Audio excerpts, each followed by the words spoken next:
함께 찾아보겠습니다. 요한일서 5장 1절에서부터 5절까지입니다.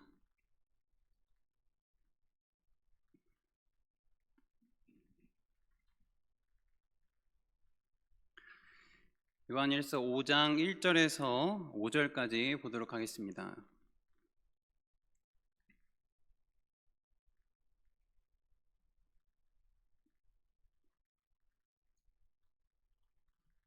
말씀 다 찾으신 줄 알고 말씀 제가 봉독해 올리겠습니다.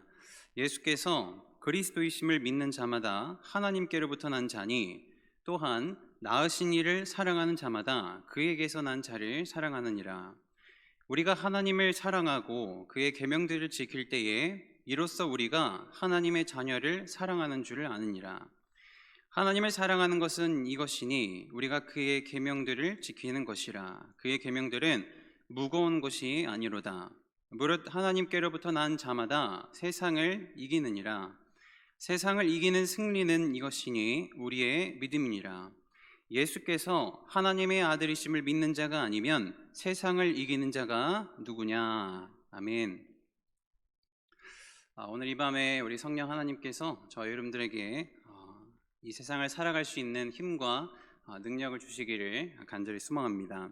오늘 본문은요, 요한 1서라는 요한의 서신서 중에 첫 번째로 쓰여진 본문입니다.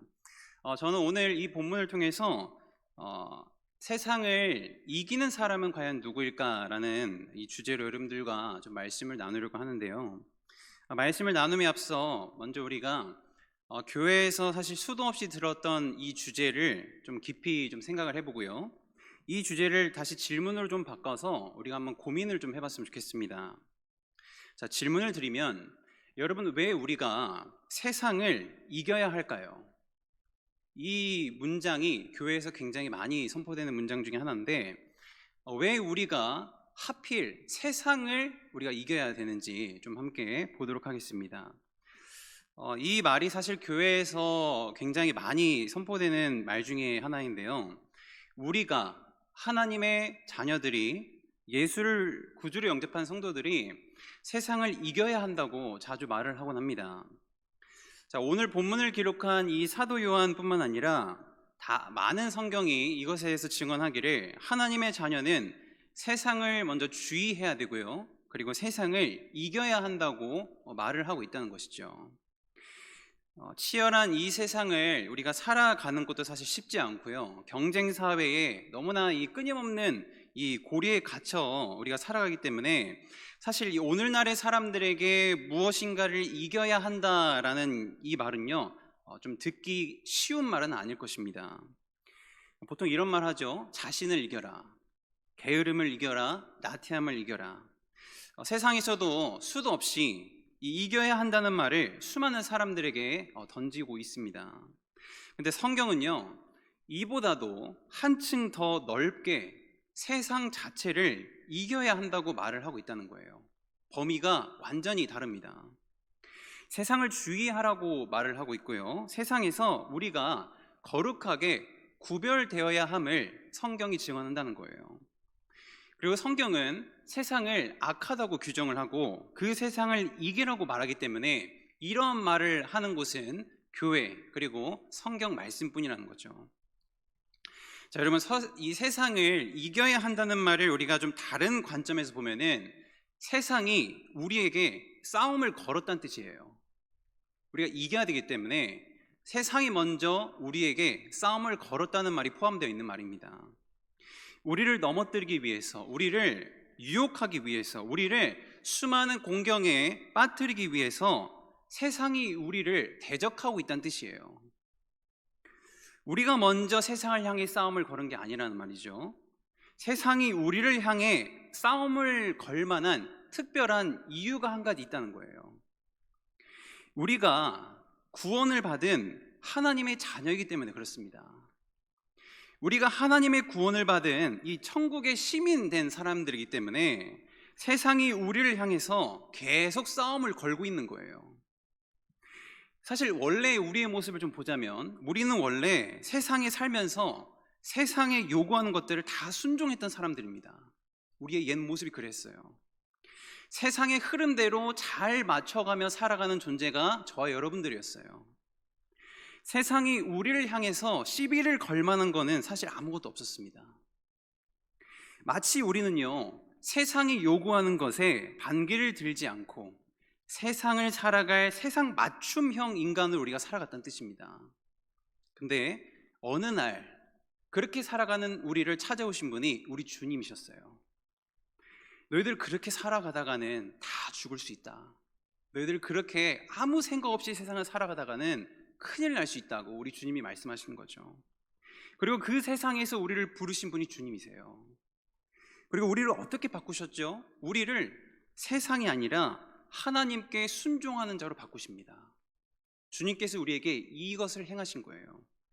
우리를 세상에 맞춰서 살아가는 자가 아니라 하나님의 자녀가 되도록 우리를 부르셨다는 거예요.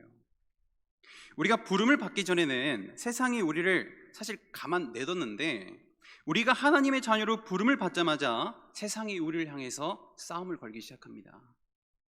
다시 우리를 넘어뜨리기 위해서예요. 다시 세상에 순종하도록 하기 위해서예요.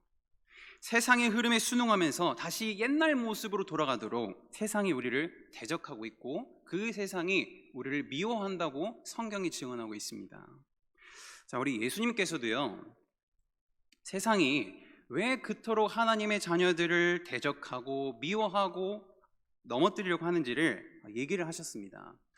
요한복음에 보시면은 예수님이 이와 같이 말씀을 하셨는데요, 세상이 너희를 미워하면 너희보다 먼저 나를 미워하는 줄을 알라라고 하셨어요. 그리고 너희가 세상에 속하였으면 세상이 자기의 것을 사랑할 것이나 너희는 세상에 속한 자가 아니고 도리어 내가 너희를 세상에서 택하였기 때문에 세상이 너희를 미워한다고 얘기하셨습니다.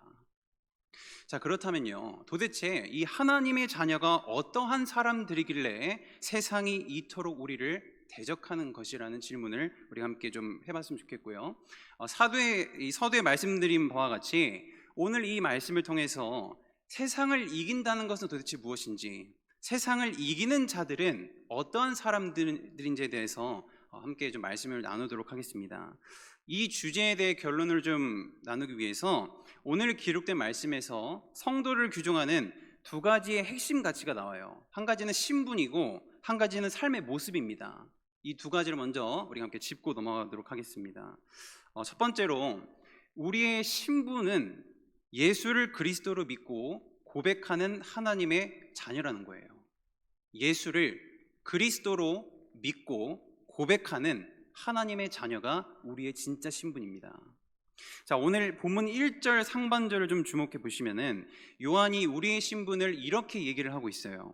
예수께서 그리스도이심을 믿는 자마다 하나님께로부터 난 자다라고 얘기합니다. 자, 서두에 이 요한이 이 성도의 신분, 자녀의 신분에 대해서 예수께서 그리스도이심을 믿는 자라고 선포하고 있어요. 자, 요한이 이런 말을 처음부터 한 이유를 좀 알려면 요한이 살았던 당시 좀 시대적 상황을 알 필요가 있습니다. 이 요한이 요한일서를 기록한 이유가 당시 이 거짓 교사들이 굉장히 많았어요. 교회 안에. 그리고 이단들이 이 초대교회 성도들의 마음과 믿음을 뒤흔들 만한 이상한 가르침을 많이 전했습니다. 자, 어떤 가르침이었냐면 예수가 하나님이 보내신 아들, 구세주가 아니라 단순한 인간이었음을 계속 얘기를 했어요. 이 가르침이 당시 초대 이 성도들을 흔들었던 아주 거짓된 가르침 중에 하나였습니다. 요한이 이러한 거짓 가르침을 막고자 예수가 바로 하나님의 아들이시고 하나님께서 보내신 약속된 메시아고 구원자라는 사실을 언급을 하고 있는 거예요. 자, 여러분, 만약에 우리 예수님께서 하나님께서 보내신 그 약속된 메시아가 아니라면요, 성도라는 이 신분 자체가 가짜로 판명됩니다. 이러한 신분은 이 세상에서 가장 가치 없고 쓸모없는 것이 되어버려요. 세상은요, 하나님이라는 존재 자체도 부정하는 곳입니다. 이 세상을 구원할 하나님이라는 존재를 찾지 못하도록 우리의 눈과 마음을 이 세상의 욕망과 정욕으로 가려버린다는 것이죠. 근데 요한은 자신이 그토록 사랑했던 그 예수님이 바로 하나님이 약속하신 메시아, 세상을 구원할 구원자라는 사실을 믿고 있었던 사람이었어요. 사실 이 처음 믿음이 우리가 흔들리면은 모든 것이 흔들리게 됩니다. 예수가 그리스도이시고 하나님의 아들이시고 메시아시고 구원자이심을 믿는 이 믿음이 흔들리기 시작하면은 모든 것들이 다 흔들리기 시작해요. 세상에서 예수를 그리스도라고 믿는 자들이 하나님의 자녀들인데, 이 믿음이 흔들리면 성도의 근본 자체가 완전히 흔들리게 되는 겁니다. 그 위에 우리가 무엇을 더 세운다고 한들 다 무너지게 될 거예요. 그래서 성도라는 이 신분은 예수가 그리스도이심을 믿는 자를 가리키는 호칭입니다. 사실 이게 우리의 진짜 명함과도 같죠. 우리는 세상에서요, 세상에 태어난 유명인들을 믿는 사람들이 아닙니다. 세상을 구원하시기 위해 하나님이 보내신 그 예수님이 그리스도이심을 믿는 자가 저와 여러분들이에요. 우리의 첫 단추가 바로 여기서부터 출발을 해야 됩니다. 우리가 어떤 신분으로 부름을 받았는지를 우리가 한시도 잊어서는 안 된다는 것이죠.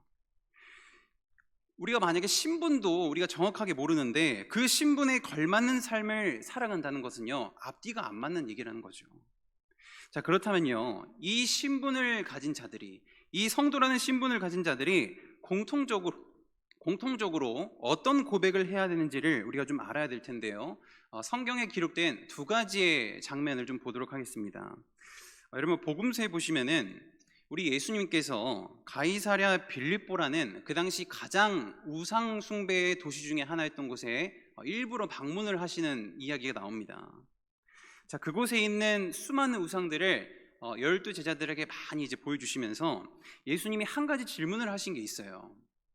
제자들아, 사람들이 나를 누구라 하는지 혹시 아니?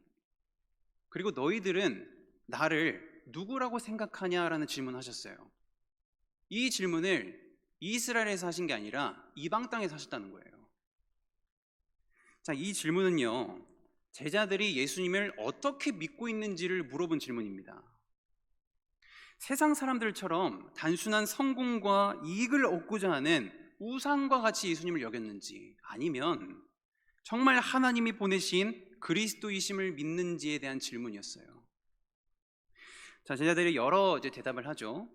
그리고 한참을 고민할 때에 그의 수제자 베드로가 정답을 얘기합니다.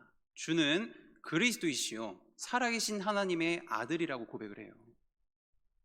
베드로가 아주 100% 정답을 말했고요. 예수님은 베드로가 고백한 이 고백 위에 교회를 세우겠다고 약속하셨어요. 교회는요, 예수님을 그리스도로 고백하고 믿는 자들의 공동체라는 것을 우리 주님께서 말씀을 하신 겁니다. 교회에 속한 성도는요, 예수님이 바로 하나님의 아들이시고 예수님이 바로 하나님이 보내신 그리스도이심을 믿는 자들이라는 거예요. 여기서부터 출발한다는 거예요. 이 믿음의 고백으로부터 이 성도의 믿음이 반석과 같이 세워질 수 있게 됩니다. 그래서 요한이 성도의 신분을 주님을 믿는, 예수 그리스도를 믿는 믿음, 그 믿는 자라고 정의를 한 것이죠. 하나님이 예수를 보내신 분이기 때문에 그 예수님을 믿는 성도들이 마치 하나님이 낳은 자와 같다라고까지 얘기를 합니다. 자, 이제 로마서로 함께 좀 가볼게요. 이 사도 바울은요, 죄인이 어떻게 하나님의 성도가 되었는지에 대해서 이렇게 얘기를 합니다. 네가 만일 너의 입으로 예수를 주로 시인하면서 또 하나님께서 그를 죽은 자 가운데서 살리신 것을 너가 마음에 믿으면 구원을 받는데요. 믿으면 구원을 받는다고 얘기합니다. 예수를, 이 사도 바울이 원래는 어떤 사람이었죠? 예수를 그리스도라고 인정하지 않았던 사람입니다. 그냥 종교 사기꾼으로 여겼어요. 십자가에 달려서 죽은 종교 사기꾼에 불과하다라고 얘기한 사람이 사도 바울이었죠. 근데 이 바울이 예수님을 만난 후에 하나님의 자녀로 완전히 변화됩니다. 바울이 깨달은 게 이 하나님이 보내신 예수를 그리스도로 믿는 자가 구원을 받은 성도라는 것을 알게 돼요.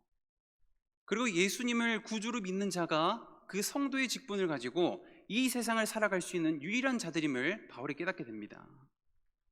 율법을 지켜서 성도가 될 수는 없어요.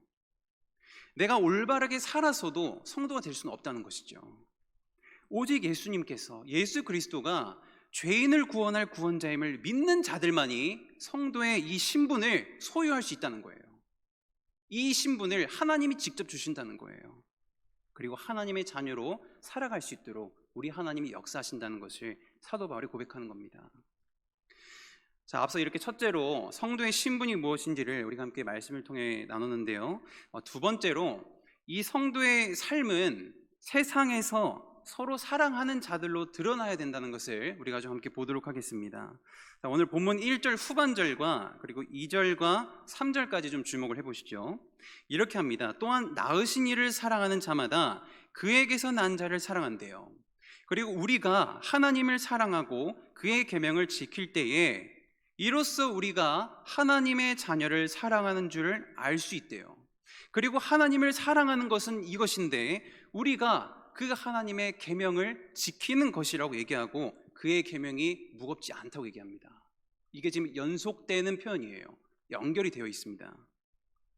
자, 요한이 지금 하나님의 자녀의 신분이 정말 중요함과 동시에 하나님의 자녀들의 삶의 모습도 세상 속에서 너무나 중요하다는 것을 알려주면서 이 모습이 세상 속에서 어떻게 비춰져야 되는지를 알려주고 싶은 거예요. 우리의 신분이 변했기 때문에 세상에 속한 자에서 하나님께 속한 성도로 살아가게 됩니다. 그러면 반드시 그 삶의 모습은 변화되어 마땅해요. 우리가 정말로 예수님을 구주로 믿었다면 우리의 삶은 변화되어야 한다는 거예요. 우리가 정말 주님을 우리의 구주로 영접했다면 우리의 삶이 바뀌어야 된다는 말이에요. 안 바뀌는 게 이상하다는 말입니다. 주인이 완전히 바뀌었어요. 사탄에서 우리 주님으로 우리의 삶의 주인이 바뀌었기 때문에 우리의 삶은 반드시 바뀌는 게 맞아요. 자, 요한이 성도 한 사람이 하나님을 믿고 사랑하는 것을 성도들이 서로 사랑하는 것과 똑같이 여기고 있습니다. 그리고 이 두 가지 모습이 하나님의 말씀에 순종하는 것과 똑같은 가치가 있다고 지금 설명을 하고 있는 거예요. 자, 하나님을 믿고 사랑하는 거, 그리고 성도들이 서로 사랑하는 거, 그리고 하나님의 말씀에 순종하는 이 세 가지가 같은 가치를 가지고 있다는 겁니다. 자, 이 원리를 물의 원리에서 좀 발견할 수 있는데요. 자, 여러분, 윗물이 맑으면은 아랫물도 맑은 것이 정상이죠. 윗물이 만약에 더럽다면 아랫물이 더러운 게 정상입니다. 자, 그런데 만약에 윗물이 아무리 맑고 깨끗해도요, 이 아랫물로 흘러가는 통로가 막혀버리면 아랫물이 깨끗해질 수 없어요. 아무리 윗물이 맑아도 통로가 막혀서 깨끗한 그 윗물을 받아낼 수가 없기 때문이죠. 하나님의 자녀들의 모습도 이와 마찬가지이지 않나 생각이 되었습니다. 하나님이라는 정말 거룩한 깨끗한 윗물이 있기 때문에 그 하나님을 믿는 모든 성도들이 서로 사랑하는 것이 마땅하고요, 그 행위가 하나님의 말씀에 순종하는 것과 똑같다는 것을 사도 요한이 얘기를 하고 있는 거예요. 자, 여러분, 우리가 정말 하나님의 자녀라면요, 하나님의 무한하신 그 사랑과 은혜를 우리가 먼저 공급받는 것이 마땅한 것입니다. 이게 특권이에요. 우리가 먼저 하나님의 사랑과 은혜를 맛보는 것이 하나님이 우리에게 먼저 주신 특권이라는 얘기죠. 그 사랑과 은혜가 우리를 세상 속에서 살아가도록 변화시키기 때문이에요. 우리가 서로 사랑하고 서로 이해해주고 서로 아껴주고 서로 공급해줄 수 있는 힘이 우리로부터 출발하는 게 아니라 우리 위에 계신 우리의 윗물 대신 하나님으로부터 출발한다는 거예요. 이 힘의 공급을 우리가 받아야 됩니다. 자, 근데 우리가 이전의 모습을 좀 돌이켜보면은, 여러분 창세기 보시면 아담과 하와가 선악과 먹은 이후로 인간은요, 선한 것을 생성할 수 있는 능력 자체를 완전히 상실해 버렸습니다. 이게 타락이에요.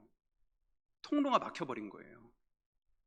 하나님을 상실한 죄인이 어떻게 선한 것을 구현해낼 수 있을까요? 하나님을 잃어버린 죄인이 선한 능력을 어떻게 발휘할 수 있겠습니까? 이게 전적인 타락이었어요. 그러므로 여러분, 구원이라는 것은요, 이 죄인이 하나님으로부터 오는 그 좋은 선한 것들, 아름답고 거룩한 모든 것들을 받을 통로를 다시 회복한 사건입니다. 이걸 주님이 열어주신 거예요. 이런 구원을 체험한 우리가 만약에 서로 사랑하지 않는다면요, 세상은 우리의 이 모습을 보고 두 가지를 알 수 있게 됩니다. 첫 번째는 하나님이 살아계시지 않는다고 생각할 거예요. 하나님은 사랑이라고 우리가 많이 얘기를 하는데, 그 하나님을 믿는 성도들이 서로 사랑하는 모습이 없다면 세상에 어떻게 하나님을 발견할 수 있을까요? 사랑이, 하나님이 용서하는 하나님이라고 하는데, 우리가 서로 용서하지 않는다면 세상에 어떻게 하나님을 발견할 수 있겠습니까? 그들의 생각에는요, 하나님이 없다고 생각할 수밖에 없다는 거예요. 행동이 다르기 때문에. 두 번째가 있다면 이 성도의 이중적인 삶을 보고 우리를 더 이상 신뢰하지 않을 겁니다. 교회 안에서는 사랑하는 모습이 잘 보이는데 세상에서는 사랑과는 너무나도 동떨어진 삶을 산다면 세상이 우리를 향해서 이중적인 사람이라고 한다는 거예요. 이러한 성도를 세상이 과연 신뢰할 수 있겠습니까? 자, 사도 요한이요, 오늘 이 본문을 통해서 말하고자 한 이유도 바로 이것입니다. 교회 안에서부터 하나님을 믿는 자들이 서로 사랑함으로 공동체를 형성해야 세상에서도 각자가 있는 곳에서, 우리가 있는 곳에서 하나님의 사랑을 발현할 수 있다는 거예요. 교회에서부터 출발해야 된다는 뜻입니다. 교회에서부터 우리가 이 사랑의 공동체를 형성을 해야 된다는 뜻이에요. 그 하나님을 사랑함으로 말미암아 성도들의 삶이 주님이 주시는 그 사랑으로 회복되어 줄 수 있고요, 그 하나님의 사랑으로 말미암아 성도들의 공동체가 마치 하나님의 나라처럼 형성이 되어서 세상으로 하여금 정말 하나님이 살아계시는구나를 발견할 수 있게 된다는 겁니다. 그때야 비로소 이 세상이 성도들이 하나님을 사랑하고 있고 서로를 사랑하고 더 나아가서 이 세상을, 이 너무나 차가운 세상을 품을 수 있는 사람이라는 것을 세상이 먼저 알게 될 거예요. 교회에서부터 이게 출발이 돼서 세상으로 퍼져나가는 겁니다. 사실 이 요한도요, 이 비전을 품고 있었던 사람입니다. 요한이 실제로 예수님을 봤던 사람이에요. 3년이 넘게. 그리고 예수님의 모든 말과 행동을 정말 주의 깊게 들여다본 사람입니다. 요한이 품었던 이 비전이 사실은 이미 예수님께서 품고 계셨던 비전이었어요. 자, 예수님께서 이 3년의 공생애를 이제 다 마치시고 이제 마지막 십자가에 달리시기 전에 아버지 하나님께 마지막으로 기도했던 장문의 기도문이 있습니다. 여러분 잘 아시겠죠? 근데 이 기도를요, 유일하게 사도 요한만 기록해요. 예수님이 이렇게 기도하십니다. 아버지께서 내 안에 계시고 내가 아버지 안에 있는 것과 같이 그들도 하나가 되어서 우리 안에 있게 해 주십시오. 그래서 아버지께서 나를 보내신 것을 세상이 믿게 해 주십시오. 이게 예수님의 기도였어요. 예수님이 먼저 품으신 이 비전은요, 하나님의 자녀들이 하나님의 사랑 안에서 하나 되는 것이었습니다. 이게 출발이 돼야 세상이 예수님을 볼 수 있게 돼요. 그 모습을 보고 세상이 예수님을 믿게 될 것을 우리 주님이 품으셨다는 거예요. 이 땅에 계셨을 때. 이 비전이 우리 하나님의 비전이셨고 예수님의 꿈이었으며, 이 사도 요한, 그의 제자로 부를 받은 요한이 품었던 아름다운 성도의 비전이었습니다.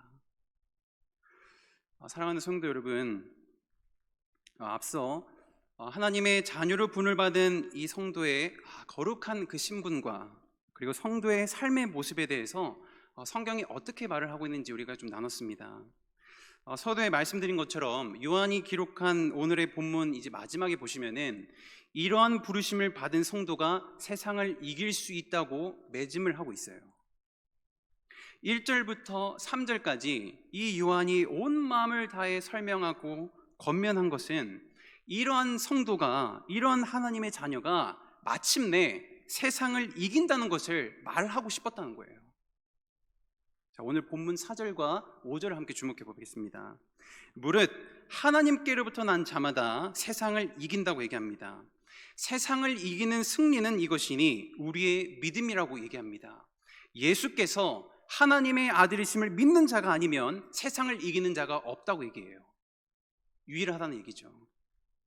본문 말씀에서 성도의 부르심과 신분, 그리고 성도의 삶을 토대로 요한이 말하고자 했던 세상을 이기는 것이라는 말에 이 진짜 의미가 뭘까? 우리가 함께 이 맥락을 보면서 도출을 해본다면 다음과 같은 결론을 맺을 수 있습니다. 세상을 이긴다는 것은요, 세상에서 믿음 가지고 하나님의 자녀답게 살아가는 거예요. 그게 이기는 겁니다. 우리가 싸워서 이김 이런 차원이 아니라 세상에서 우리가 하나님을 정말 구주로 믿고 그 자녀답게 살면은 그게 이기는 삶이에요. 우리가 언제부턴가 성도가 마치 교회 안에서만 하나님을 믿는 자로 생각할 때가 있습니다. 교회 안에서만 하나님의 자녀로 살아갈 때가 있어요. 교회 안에서만 성도의 역할을 하면 된다고 생각할 때가 좀 있습니다. 자, 근데 하나님은요, 우리를 교회 안에서만 하나님의 자녀로 살아가도록 부르신 적이 없어요. 목적지가 있습니다. 하나님은 우리를 세상에서 하나님의 자녀로 살아가도록 부르신 거예요. 이게 목적입니다. 목적지가 분명하다는 거예요. 우리는 교회로 파송된 자가 아니라 세상에 파송된 사람들이에요. 교회에 머무르면 되는 것이 아니라 세상으로 나아가야 합니다. 예수님도 제자들을 파송한 적이 있어요. 70명의 제자를 세상으로 파송을 하시는데 그 파송하신 곳이 양들이 가득한 아주 순한 곳이 아니었습니다. 이리가 가득한 곳이라고 설명하셨어요. 제자들을 파송하실 때에 믿는 자들이 가득한 곳으로 파송한 것이 아니라 믿지 않는 자들, 핍박하는 자들, 박해하는 자들, 미워하는 자들, 원수로 여기는 자들, 그 사람들을 향해서 예수님이 파송하신 거예요. 왜냐하면 세상으로 가야 하는 자들이, 세상에서 빛으로 드러나야만 하는 자들이 하나님의 자녀들 말고는 없기 때문입니다. 교회에서가 아니라 세상에서 믿음 가지고 하나님의 자녀로 살아가는 자들, 이 사람들이 성경이 말하는 세상을 이기는 사람들입니다. 여러분, 왜 우리가 교회에서 그렇게 많은 말씀을 들을까요? 우리 한국처럼 말씀 많이 듣는 나라가 없습니다. 여러분, 왜 우리가 교회에서 그렇게 많은 말씀을 들을까요? 우리가 이 말씀 가지고 세상에서 말씀대로 순종하라고 저와 여러분들에게 말씀을 주시는 거예요. 여러분, 왜 우리가 교회에서 기도를 할까요? 우리가 세상 속에서 그 하나님과의 친밀한 관계를 통해서 세상의 중보자로 살아가기를 우리 주님이 원하신다는 거예요. 우리가 왜 교회에서 그렇게 많은 예배를 드릴까요? 우리가 이 예배를 통해서 하나님이 나에게 주시는 힘과 능력을 가지고 세상에서 이기라고 주시는 겁니다. 목적이 항상 있어요. 항상 세상이었습니다. 이처럼 교회는요, 성도들로 하여금 세상으로 파송하는 데에 모든 목적이 맞춰져 있다는 거예요. 세상에서 빛과 소금의 역할을 감당하라고 우리 주님께서 저와 여러분들을 부르셨습니다. 그 목적을 이루시기 위해서 저와 여러분들을 하나님의 자녀로 삼으신 거예요. 만약 우리가 세상에서 하나님을 드러내지 않고 세상에서 하나님의 사랑을 드러내지 않는다면 우리의 믿음은요, 마치 아무 능력이 없는 빈 껍데기와 같을 것입니다. 능력이 없게 돼요. 우리의 거룩한 신분이 교회에서는 좀 좋은 모습으로 비춰질지는 몰라도 세상에서는 거들떠 보지도 않을 겁니다. 하나님의 모든 이 선한 것을 가지고 교회에 머물러서는 안 된다는 거예요. 반드시 저와 여러분들은 세상으로 들어가야 합니다. 가장 깊숙한 곳, 내가 정말 가기 싫어하는 곳까지 가는 자들이 하나님의 자녀들이에요. 여러분, 꼭 기억했으면 좋겠습니다. 성도라는 이 신분이요, 성도의 모습이 가장 빛나야 할 곳은 세상이에요. 그 빛을 보고 세상이 주님께 돌아올 겁니다. 사랑하는 우리 주님께서 먼저 모범을 보이셨어요. 세상을 향해 십자가 지고 걸어가신 분이 우리 주님이십니다. 그 주님과 같이 주님을 따르는 우리들도 우리의 십자가 다 알게 지고 세상을 향해 걸어가는 것이 마땅합니다. 스승이 걸어간 길을 똑같이 걸어간 자들이 제자라고 얘기하고 있어요.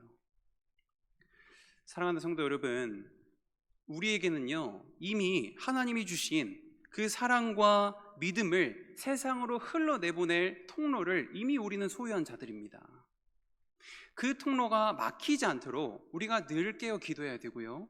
그 통로가 막히지 않도록 우리를 날마다 십자가에 못 박아야 돼요. 우리가 죽어야 합니다. 우리가 먼저 십자가에서 죽어야 그 통로가 항상 열리게 되어 있어요. 그 통로를 통해 세상이 우리에게 주님에게로 돌아올 수 있게 됩니다. 우리가 세상에서 하나님의 자녀로 예수를 믿음으로 가지는 그 힘이 이 통로에서부터 흘러나오게 돼요.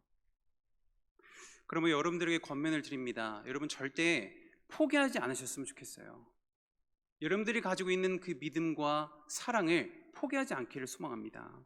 하나님이 우리에게 주신 이 예수를 믿는 믿음을 내려놓지 않기를 바랍니다. 그 믿음을 끝까지 부여잡고 세상으로 가시면서 끝까지 버티셨으면 좋겠어요. 하나님이 우리에게 보여주신 이 풍성한 사랑이 우리를 통해 세상에 부어지기를 우리가 날마다 구하는 자로 살아갔으면 좋겠습니다. 여러분 한 사람 한 사람을 통해 하나님이 아름답게 일하실 줄을 저는 믿고 있어요. 여러분들의 자녀들을 통해서 하나님이 얼마나 놀라운 일들을 행하실지 저는 믿음으로 날마다 고백합니다. 우리 아이들에게도 얘기를 하고 있어요. 하나님이 너를 통해서 많은 사람들을 주님께 돌아오게 할 거야. 세상이 너를 통해서 하나님께 돌아올 거야. 세상이 너를 통해서 주님께 돌아오는 일들이 일어날 거야. 믿음으로 고백합니다. 이 비전을, 이 꿈을 품으시고 우리가 날마다 세상으로 들어가기를 소망합니다. 마치 늑대들 사이에 어린 양의 모습을 우리가 들어가는 것처럼 보여도 우리의 목자 되신 주님을 우리가 끝까지 바라봤으면 좋겠습니다. 세상에서 정말 하나님의 자녀답게 성도답게 살아가면서 이기는 자로 살아가기를 우리 주님의 이름으로 축원합니다. 그렇게 살아가는 저와 여러분들이 성경에서 말하는 이기는 자예요. 우리가 그렇게 끝까지 살아가면은 그날에 우리 주님께서 두 팔 별로 우리를 맞이해 주실 거예요. 흰 옷을 입혀주실 거고 면류관 씌워주실 겁니다. 주님께서 우리를 기쁘게 영접해 주실 줄 믿습니다. 이기는 자로 우리 모든 하족의 지체들이 빛과 같이 살아가기를 우리 주님의 이름으로 축원합니다. 우리 함께 기도하겠습니다.